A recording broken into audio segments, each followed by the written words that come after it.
오디오 드라마 금빛 우체통. 구독과 좋아요 그리고 알람 설정까지 제작에 큰 힘이 됩니다. 서울 도심은 크리스마스 이브의 화려한 불빛으로 가득했다. 거리마다 캐럴이 울려 퍼지고 연인들은 손을 맞잡고 걸었다. 하지만 한지우에게 이 밤은 그저 견뎌야 할 시간일 뿐이었다. 새로운 주문이 들어왔습니다. 낡은 배달 오토바이에 올라타려던 지우의 스마트폰이 울렸다. 시계를 보니 밤 11시 40분. 이미 12건의 배달을 끝낸 상태였다. 손가락은 시렵고 허리는 뻐근했지만 그녀는 주문을 확인했다. 강남 트라움 아파트 펜트하우스 배달비가 15,000원이라고? 지우의 눈이 커졌다. 보통 배달비의 3배가 넘는 금액이었다. 망설일 이유가 없었다. 그녀는 재빨리 수락 버튼을 눌렀다. 바로 그때 또 다른 알림이 울렸다. 문자 메시지였다. 독촉 병원비 체납 320만 원. 이번 주까지 미납시 퇴원 조치됩니다. 지우는 입술을 깨물었다. 핸드폰을 주머니에 쑤셔넣고 헬멧을 썼다. 헬멧 안쪽의 스티커가 눈에 들어왔다. 엄마, 조금만 기다려. 곧 다 괜찮아질 거야. 몇 달 전 자신이 적어붙인 글귀였다. 오토바이가 차가운 밤 공기를 가르며 달렸다. 지우는 생각했다. 오늘만 버티면 보너스 50만 원. 그러면 이번 주 병원비는 뗄 수 있어. 같은 시각 강남의 특급 호텔 볼룸에서는 화려한 파티가 한창이었다. 수백 개의 샹들리에가 빛나고 턱시도와 이브닝 드레스를 입은 사람들이 샴페인 잔을 부딪혔다. 강산그룹 강준혁 전무와 윤서아 양의 약혼을 축하합니다. 사회자의 목소리가 울려 퍼졌지만 정작 주인공인 강준혁은 발코니에 서 있었다. 턱시도 넥타이를 느슨하게 풀고 차가운 밤하늘을 올려다봤다. 준혁 오빠, 왜 여기 있어? 손님들이 기다려. 우아한 드레스를 입은 윤서아가 다가왔다. 그녀는 완벽했다. 명문대 출신의 갤러리 큐레이터, 재벌가 외동딸. 준혁의 아버지가 선택한 완벽한 며느리감이었다. 미안, 잠깐 바람 좀 쐬려고 나왔어. 준혁의 목소리는 차갑게 가라앉아 있었다. 오빠, 우리 이제 곧 결혼하잖아. 좀 더 밝은 표정 지어줘. 사람들이 뭐라고 생각하겠어? 서아의 말에 준혁은 쓴웃음을 지었다. 결혼. 그것은 사랑이 아니라 계약이었다. 두 재벌가의 합병을 위한 거래였다. 서아야, 응? 넌 나를 사랑해? 갑작스러운 질문에 서아는 당황했다. 그녀는 잠시 망설이다가 능숙하게 웃었다. 무슨 소리야, 오빠. 우리 둘 너무 좋잖아. 이제 와서 왜 그래? 그게 답이네. 준혁은 중얼거리며 발코니를 떠났다. 파티장을 가로질러 걸어가는 그를 사람들이 불렀지만 그는 멈추지 않았다. 복도로, 엘리베이터로, 빌딩 밖으로 그는 계속 걸었다. 후드티를 걸친 채 택시를 잡아탔다. 기사에게 주소를 알려주고는 창밖을 바라봤다. 거리는 여전히 행복한 사람들로 가득했다. 이게 정말 내가 원하는 인생인가? 준혁은 자신에게 물었다. 하버드 MBA, 전무직책, 완벽한 약혼녀. 모든 것이 아버지가 정해준 길이었다. 단 한 번도 자신이 원하는 것을 선택해 본 적이 없었다. 택시가 멈춘 곳은 친구의 아파트였다. 고등학교 동창이자 유일하게 속마음을 털어놓을 수 있는 친구. 하지만 전화를 받지 않았다. 크리스마스 이브. 아마 여자친구와 함께 있겠지. 준혁은 아파트 로비에 들어섰다. 고급스러운 대리석 바닥과 현대적인 인테리어. 그는 엘리베이터를 불렀다. 바로 그때 헬멧을 쓴 채 큰 배달 가방을 맨 여자가 황급히 뛰어왔다. 잠깐만요. 같이 타도 될까요? 지우였다. 그녀는 숨을 헐떡이며 엘리베이터에 올라탔다. 준혁과 눈이 마주쳤지만 그녀는 재빨리 고개를 숙였다. 엘리베이터 문이 닫혔다. 좁은 공간에 두 사람만 남았다. 지우는 배달 앱을 확인하며 층수 버튼을 눌렀다. 42층. 준혁도 같은 층 버튼을 눌렀다. 엘리베이터가 올라가기 시작했다. 어색한 침묵이 흘렀다. 지우는 헬멧을 벗었다. 짧은 머리에 헬멧 자국이 선명하게 남아 있었다. 그녀는 피곤한 표정으로 배달 가방을 바닥에 내려놓았다. 10층, 15층, 20층. 그때였다. 갑자기 엘리베이터가 덜컹거리며 멈췄다. 불이 꺼졌다 켜졌다를 반복했다. 지우는 비명을 지르며 벽을 붙잡았다. 뭐야? 왜 이래? 준혁은 침착하게 비상벨을 눌렀다. 하지만 반응이 없었다. 그는 스마트폰을 꺼내 관리사무소 번호로 전화를 걸었다. 여보세요. 엘리베이터가 멈췄는데요. 20층쯤에서 네, 알겠습니다. 준혁은 전화를 끊고 지우를 봤다. 출기사가 새벽에나 올 수 있대요. 크리스마스 이브라. 뭐라고요? 지우의 얼굴이 창백해졌다. 그녀는 다시 비상벨을 연타했지만 소용없었다. 이런 젠장 배달 취소하면 페널티 먹고 오늘 마이너스인데 어떡해? 지우는 벽에 등을 기대며 주저앉았다. 눈물이 날 것 같았다. 오늘 하루 종일 일해서 번 돈이 15만 원. 여기에 보너스를 더하면 병원비를 낼 수 있을 텐데. 배달 일 하세요? 준혁이 조심스럽게 물었다. 네. 보면 몰라요? 지우는 자신의 초라한 배달복을 내려다봤다. 음식 얼룩이 여기저기 묻어 있었다. 준혁의 깔끔한 옷차림과는 너무나 대조적이었다. 제가 도와드릴 수 있는 게 있을까요? 괜찮아요. 지우는 쌀쌀맞게 대답했다. 그녀는 이런 상황에 익숙했다. 잘 사는 사람들의 동정 어린 시선. 그녀는 그것이 싫었다. 시간이 흘렀다. 엘리베이터 안은 점점 추워졌다. 지우는 팔을 비비며 몸을 웅크렸다. 준혁은 자신의 재킷을 벗어 그녀에게 건넸다. 이거라도 두르세요. 됐어요. 동정은 사양할게요. 지우의 목소리는 날카로웠다.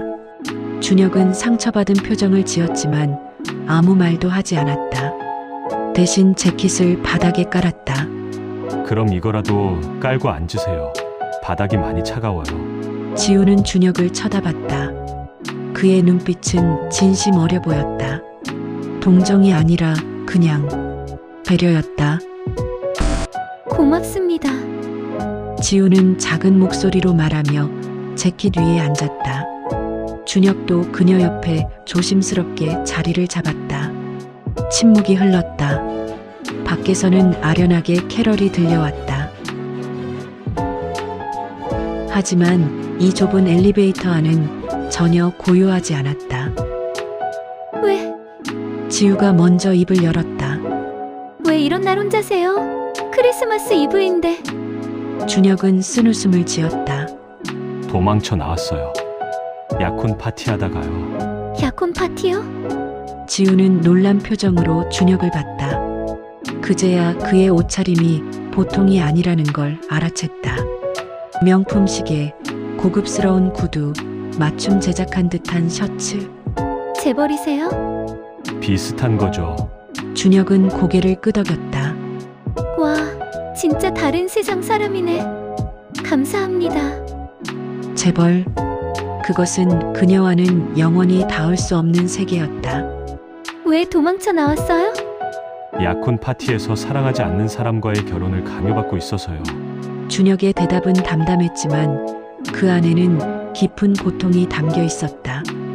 이 결혼이 사업에 도움이 된다고 하더군요. 제 의견은 중요하지 않대요. 지우는 아무 말도 할 수 없었다. 그녀는 항상 돈 많은 사람들은 행복할 거라고 생각했다. 하지만 준혁의 눈빛에는 그녀와 같은 종류의 고통이 담겨 있었다. 저는 지우가 입을 열었다. 명문대 경영학과 다니다가 3학년 때 중퇴했어요. 왜요? 엄마가 암 진단을 받았거든요. 치료비가 상상도 못할 만큼 많이 들었어요. 지우의 목소리가 떨렸다. 장학금 받으며 다니던 학교였는데 하루아침에 다 포기해야 했어요. 배달일 시작한 지는 이제 2년 됐어요. 낮에는 편의점 알바, 밤에는 배달. 그래도 모자라요. 눈물이 볼을 타고 흘러내렸다. 지우는 황급히 손으로 닦았다. 낯선 사람 앞에서 우는 자신이 창피했다. 많이 힘드셨겠어요. 준혁은 조심스럽게 지우의 손을 잡았다. 지우는 놀라 손을 빼려 했지만 이상하게 거부감이 들지 않았다. 그의 손은 따뜻했다. 전 제 인생을 한 번도 제 마음대로 살아본 적이 없어요. 준혁이 고백했다. 초등학교 때부터 영재 교육, 유학, MBA 모두 아버지가 정해준 길이었어요. 이번 결혼도 마찬가지고요. 그래도 지우가 말했다. 그래도 돈이 있잖아요. 돈이 있으면 최소한 선택할 수 있어요. 저는 선택의 여지조차 없었거든요. 그렇게 생각할 수도 있겠네요. 준혁은 고개를 끄덕였다. 하지만 진짜 원하는 걸 선택할 수 없다면 그게 무슨 의미가 있을까요? 두 사람은 서로를 바라봤다. 서로 다른 세계에서 왔지만 같은 종류의 고통을 안고 있는 두 사람. 묘한 유대감이 형성되기 시작했다. 시간이 흘러 자정이 지났다. 크리스마스가 됐다. 지우는 스마트폰으로 시간을 확인했다. 12시 30분. 원래 뭐 하고 싶으셨어요? 공부 계속했으면. 준혁이 물었다. 마케팅이요. 광고 카피 쓰는 거 좋아했어요. 제품 하나를 가지고 스토리를 만들어내는 게 재밌었거든요. 지우의 눈이 반짝였다. 오랜만에 자신의 꿈에 대해 이야기하는 것 같았다. 한 번은 학교 공모전에서 1등 했어요. 화장품 광고 카피였는데 그녀는 수줍게 웃으며 이야기를 이어갔다. 준혁은 조용히 귀 기울여 들었다. 전 패션 디자이너가 꿈이었어요. 준혁이 고백했다. 하버드에서 경영학 배우는 동안에도 몰래 디자인 공부를 했어요. 졸업 후에는 아버지 회사에 들어가야 한다는 걸 알았지만 포기할 수가 없었어요. 지금도 디자인 하세요? 가끔 혼자서 아무도 모르게. 준혁은 쓸쓸하게 웃었다. 새벽 2시가 됐다. 두 사람은 서로의 꿈에 대해, 포기해야 했던 것들에 대해, 그리고 미래에 대해 이야기를 나눴다. 처음 만난 사이지만 이상하게 편했다. 아마도 서로 아무것도 숨길 필요가 없었기 때문일 것이다. 만약 준혁이 조심스럽게 물었다. 만약 우리가 다른 상황에서 만났다면 어땠을까요? 지우는 잠시 망설였다. 그녀는 준혁을 봤다. 그의 눈빛은 진심으로 궁금해하는 것 같았다. 글쎄요, 당신 같은 사람은 제 세계에 없으니까 상상이 안 가네요. 지금 이 순간 우리는 같은 세계에 있잖아요. 준혁의 말에 지우의 심장이 빠르게 뛰었다. 그녀는 황급히 시선을 피했다. 이러면 안 되는데. 이 사람과는 어차피 여기까지인데. 바로 그때 엘리베이터가 덜컹거리며 움직이기 시작했다. 구조대의 목소리가 들렸다. 안에 계신 분들 괜찮으세요? 본문 열리니까 조금만 기다려줘요. 지우는 안도의 한숨을 쉬는 동시에 아쉬움을 느꼈다. 이 시간이 끝나면 다시는 이 사람을 볼 수 없을 것이다. 지우 씨, 준혁이 그녀를 불렀다. 연락처 교환할 수 있을까요? 지우는 망설였다. 하지만 그의 간절한 눈빛을 거절할 수 없었다. 그녀는 고개를 끄덕이며 스마트폰을 꺼냈다. 엘리베이터 문이 열렸다. 구조대원들과 함께 한 여자가 서 있었다. 우아한 드레스를 입고 완벽한 메이크업을 한 여자. 윤서아였다. 준혁 오빠, 어디 갔었어? 파티장이 난리 났었어. 서아는 준혁에게 달려들었다. 그리고 지우를 힐끗 쳐다봤다. 어머, 배달 음식. 내가 시킨 거예요. 파티 음식이 입맛에 안 맞아서 중국 요리 시켰거든요. 지우는 얼어붙었다. 그녀는 자신이 들고 있는 배달 가방을 내려다봤다. 그리고 준혁을, 그의 옆에 서 있는 서아를 번갈아 봤다. 이게 무슨, 자신이 배달하러 온 곳이 바로 준혁의 약혼녀 집이었다는 것인가. 배달비 여기 있어요. 고생하셨어요. 거짓말 마세요. 재벌가 아들이 그렇게 쉽게. 그녀는 친절하게 미소 지었지만 그 미소 뒤에는 묘한 우월감이 숨어 있었다. 지우는 기계적으로 돈을 받았다. 감사합니다. 그녀는 배달 가방을 서아에게 건네고 돌아섰다. 준혁이 지우 씨라고 불렀지만 그녀는 뒤돌아보지 않았다. 엘리베이터를 타고 내려가면서 눈물이 쏟아졌다. 역시 그랬다. 그것은 한순간의 착각이었다. 그와 자신은 다른 세계 사람이었다. 사흘이 지났다. 지우는 평소처럼 배달 일을 했다. 마음속 어딘가가 텅 빈 것 같았지만 그녀는 애써 무시했다. 잊어야 했다. 그날 밤의 일을. 오후 3시 지우는 배달 구역의 작은 카페 앞에 오토바이를 세웠다. 그리고 깜짝 놀랐다. 카페 앞에 준혁이 서 있었다. 어떻게? 배달 앱에서 당신 동선을 추적했어요. 준혁은 솔직하게 말했다. 지우는 화가 났다. 토킹이에요. 약혼녀한테 들키면 어쩌려고요? 서아와는 약혼을 파기하기로 했어요. 준혁의 말에 지우는 얼어붙었다. 거짓말 마세요. 재벌가 아들이 그렇게 쉽게. 지우 씨, 나는 진심이에요. 준혁이 한 걸음 다가왔다. 그날 엘리베이터에서 당신과 나눈 대화가 내 인생에서 가장 진실한 순간이었어요.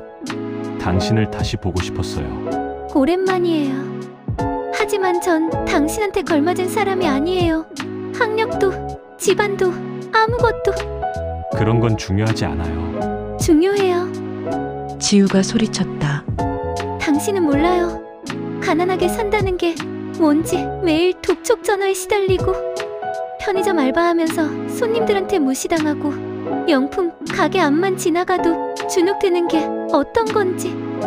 우리는 너무 달라요. 바로 그때 검은색 세단이 멈춰섰다. 차에서 내린 사람은 강 회장이었다. 준혁의 아버지. 강준혁, 지금 당장 집으로 돌아가! 강 회장의 목소리는 차가웠다. 그는 지우를 쳐다보며 수표를 꺼냈다. 당신 얼마면 되겠어? 5천만 원! 1억! 지우는 손이 떨렸다. 5천만 원. 어머니 치료비로 충분한 금액이었다. 현명한 선택이야. 내 아들 인생 망치지 말고 조용히 사라져. 아버지, 준혁이 소리쳤다. 이러지 마세요. 하지만 강 회장은 무시했다. 지우는 수표를 받아들었다. 종이가 바들바들 떨렸다. 5천만 원. 1년치 병원비. 다시 학교로 돌아갈 수 있는 기회. 지우는 수표를 물끄러미 보았다. 그리고 천천히 그것을 찍기 시작했다. 저는 돈으로 살 수 있는 사람이 아니에요. 그녀의 목소리는 떨렸지만 단호했다. 강 회장은 놀란 표정을 지었다. 준혁은 감동받은 눈빛으로 지우를 바라봤다. 하지만 지우가 준혁을 보며 말했다. 준혁 씨도 저 때문에 가족과 틀어지면 안 돼요. 당신은 당신의 세계로, 저는 제 세계로 돌아가는 게 맞아요. 눈물이 흘러내렸다. 이게 우리 둘 다를 위한 거예요. 지우는 돌아섰다. 준혁이 그녀를 붙잡으려 했지만 경호원들이 막아섰다. 지우는 뒤돌아보지 않고 걸어갔다. 오토바이에 올라타 시동을 걸었다. 백미러로 준혁이 보였다. 그는 그 자리에 서서 그녀를 바라보고 있었다.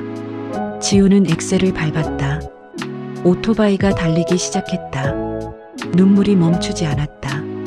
하지만 그녀는 알고 있었다. 이것이 옳은 선택이라는 것을. 6개월이 흘렀다. 지우는 여전히 배달 일을 했다. 낮에는 편의점, 밤에는 배달. 지옥 같은 일상이었지만 그녀는 버텼다. 어느 날 병원에서 연락이 왔다. 어머님 치료비가 익명으로 납부됐습니다. 뭐라고요? 지우는 믿을 수 없었다. 누가? 왜? 그녀는 알 수 없었지만 마음 한구석에서는 알고 있었다. 누가 했는지. 같은 시각 준혁은 작은 원룸에서 디자인 작업에 몰두하고 있었다. 그는 가족과 완전히 결별했다. 회사도 그만뒀다. 이제 그에게 남은 것은 오직 꿈뿐이었다. 그리고 지우. 그는 매일 밤 그녀를 떠올렸다. 그녀는 잘 지내고 있을까? 어머니는 괜찮으실까? 다시 만날 수 있을까? 8개월이 지났다. 지우는 대학교로 돌아왔다. 어머니의 상태가 호전되었고 익명의 후원자 덕분에 치료비 걱정이 없어졌다. 그녀는 복학을 신청했다. 캠퍼스를 걷는 것이 얼마만인가. 2년 반 만이었다. 모든 것이 낯설었지만 동시에 반가웠다. 게시판에 포스터가 붙어 있었다. 신진 디자이너, 강준혁 특강 꿈을 포기하지 않는 용기. 지우는 숨이 멎는 것 같았다. 강준혁? 준혁이었다. 강연 당일 지우는 강연장에 갔다. 수백 명의 학생들이 자리를 채우고 있었다. 그리고 무대 위에 준혁이 올라왔다. 그는 달라져 있었다. 더 이상 재벌 2세의 모습이 아니었다. 캐주얼한 옷차림에 자신감 넘치는 표정. 진짜 그의 모습이었다. 저는 오랫동안 남들이 정해준 길을 걸었습니다. 준혁이 말하기 시작했다. 하지만 어느 날 한 사람을 만났습니다. 그 사람은 저에게 용기를 줬어요. 진짜 원하는 것을 선택할 용기를요. 그의 눈이 객석을 훑었다. 그리고 지우를 발견했다. 두 사람의 시선이 마주쳤다. 준혁은 잠시 말을 멈췄다가 미소를 지었다. 강연이 끝나고 준혁은 지우에게 다가왔다. 오랜만이에요. 지우 씨. 그러게요. 정말 오랜만이에요. 두 사람은 어색하게 서 있었다. 커피 한잔 할래요? 준혁이 물었다. 지우는 고개를 끄덕였다. 카페에 앉아 준혁은 그간의 일을 이야기했다. 가족과의 결별, 회사 사직, 작은 스튜디오 창업, 그리고 어머니 치료비를 익명으로 지원한 것도. 왜 그랬어요? 지우가 물었다. 당신에게 빚지고 싶지 않았는데. 빚이 아니에요. 준혁이 말했다. 제가 하고 싶어서 한 거예요. 당신이 다시 꿈을 꿀 수 있기를 바랐어요. 지우는 아무 말도 할 수 없었다. 지우 씨, 이제 우리 사이에 장애물이 없어요. 전 더 이상 재벌 2세가 아니에요. 그냥 꿈을 쫓는 평범한 디자이너예요. 하지만 당신이 나 때문에 모든 걸 포기했다는 게 부담스러워요. 준혁은 지우의 손을 잡았다. 나는 아무것도 포기하지 않았어요. 처음으로 내가 원하는 걸 선택한 거예요. 그게 바로 당신이에요. 그의 눈에 눈물이 고였다. 제발 이번엔 도망가지 말아요. 지우도 눈물을 흘렸다. 그녀는 고개를 끄덕였다. 1년이 흘렀다. 크리스마스 이브가 다시 찾아왔다. 준혁의 디자인 스튜디오는 성공 궤도에 올랐다. 지우는 대학을 졸업하고 스튜디오의 마케팅 매니저로 일하고 있었다. 직원들과 함께 소박한 크리스마스 파티를 열었다. 파티가 끝나고 준혁과 지우는 옥상으로 올라갔다. 작년 오늘 우리 엘리베이터에 갇혔었죠. 준혁이 웃으며 말했다. 그때가 내 인생의 전환점이었어요. 저도요. 지우가 대답했다. 준혁은 주머니에서 작은 상자를 꺼냈다. 그리고 무릎을 꿇었다. 한지우, 2년 전 엘리베이터에서 만난 그 여자와 결혼하고 싶은데 괜찮을까요? 지우는 손으로 입을 막았다. 눈물이 쏟아졌다. 네. 준혁은 반지를 끼워주었다. 두 사람은 포옹했다. 눈이 내리기 시작했다. 크리스마스의 기적 같은 눈. 지우는 하늘을 올려다봤다. 사랑에는 계급이 없었네요. 처음부터 없었어요. 준혁이 말했다. 우리에게 필요했던 건 그저 서로를 선택할 용기뿐이었죠. 두 사람은 키스했다. 서로 다른 세계에서 왔지만 이제는 같은 미래를 향해 걷는 두 사람. 크리스마스 이브의 마지막 배달은 그렇게 가장 아름다운 시작이 되었다. 지금까지 오디오 드라마 금빛 우체통과 함께 하셨습니다. 당신의 하루 끝 언제나 따뜻하게 머물 수 있도록 금빛 우체통은 오늘도 조용히 불을 켜둡니다. 다음 편에서 다시 만나요. 구독과 좋아요는 영상 제작에 큰 도움이 됩니다. 청취해주셔서 감사합니다.